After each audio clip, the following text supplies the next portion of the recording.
Boring for a lot of people, but what the heck, everybody else posts stuff. I live on a corner lot, and there used to be 2 magnolia trees, and then down in the fence line there used to be 5 crepe myrtles. The energy company came through, they're contractors, tree trimmers, and they tend to massacre everything anyway, but they're really, really nice, hardworking guys. So I told them, said, I was just thinking about taking crepe myrtles and the magnolia down anyway. And so they actually did that for me for free. Of course, they left me this huge pile of sawed-up logs, but most of them are small enough that I can actually pick up. So my goal at the moment is, there's one stump right in the center there. There's another stump in there that would have to be dealt with. So I've just kind of made a little crescent shape here with all the leftovers. And this is all just, it's the limbs and leaves and stuff, the organic material from the magnolias and the crepe myrtles that used to be down there. So this is going to be the heart of what's called huglekultur. So you can look that up, just kind of Google it and see. But basically it's going to be a raised area. You've probably seen in a lot of commercial places where people take ornamental, they do a bunch of dark mulch and stuff, and they'll make little raised areas and plant flowers and stuff.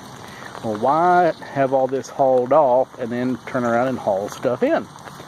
So that's going to be the heart of it. Everything that I can, I've been shredding. They actually left me 1 truckload of what they shredded, and it shredded down real well, and then I've been shredding what I can.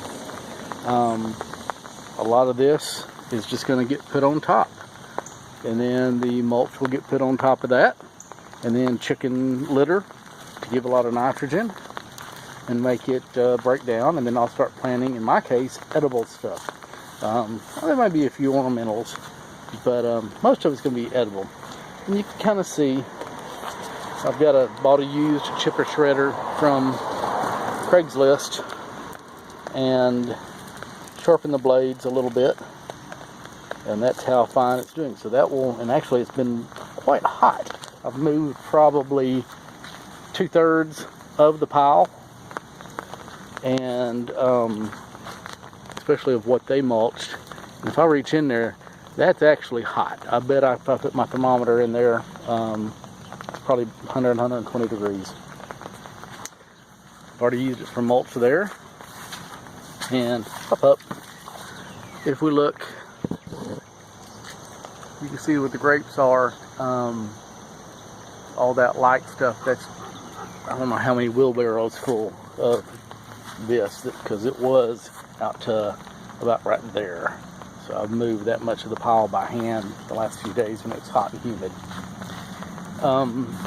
Yeah, so anyway, this is going to be the next part of my expansion of my edible landscaping. I've already got the fruit trees in the front, which will get pruned down quite a bit this winter, if we actually have a winter. Being on the corner, one of the big things I'm worried about is traffic. I want people to be able to come up with a stop sign and be able to see traffic coming so they don't get hit. So I can't really put trees or anything very tall in there. I'm going to have to keep it pretty low.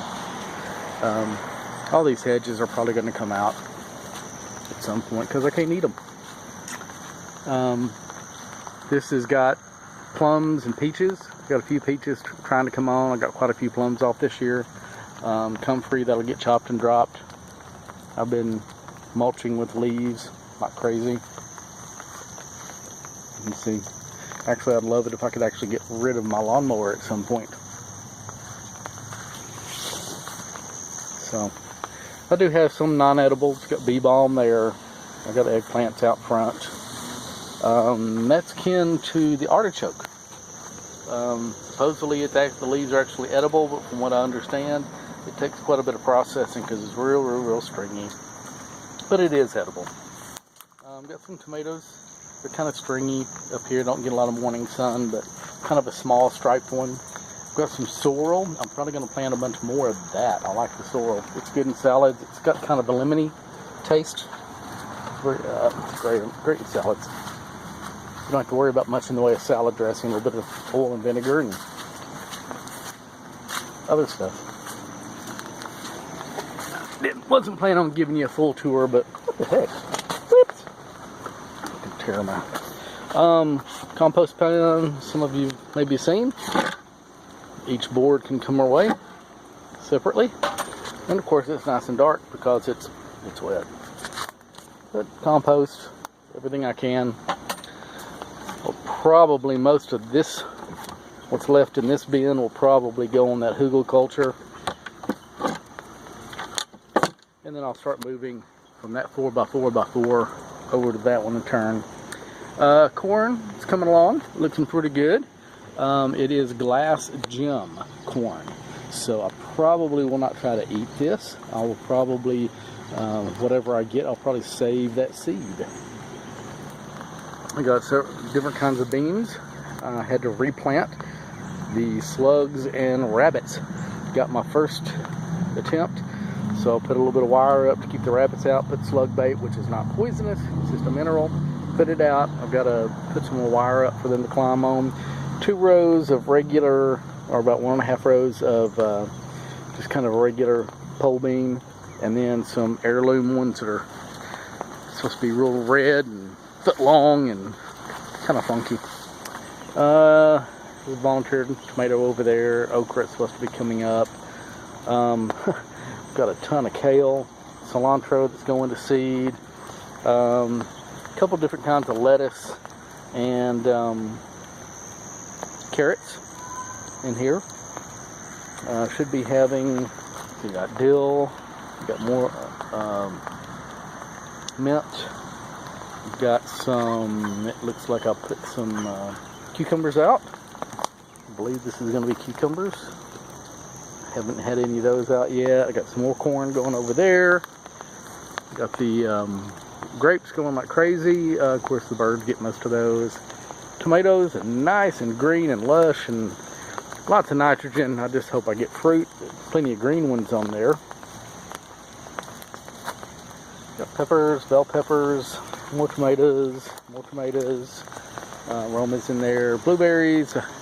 I've gotten a decent amount where the birds got in there and I got it covered. Asparagus. Dark enough, the chickens are all inside. Chicken coop. Puppy dog. You can see a lot of the mulch that I put down. I mean, that stuff is deep. That's probably a foot deep, most of that. Try not to get right around the base of the grapes so they can breathe a little bit, but the more mulch I have down, it will, I've already done this once and you could never tell that it was even there, but it's just gonna, well, the dog's gonna poop or dig in there. Nothing in that one.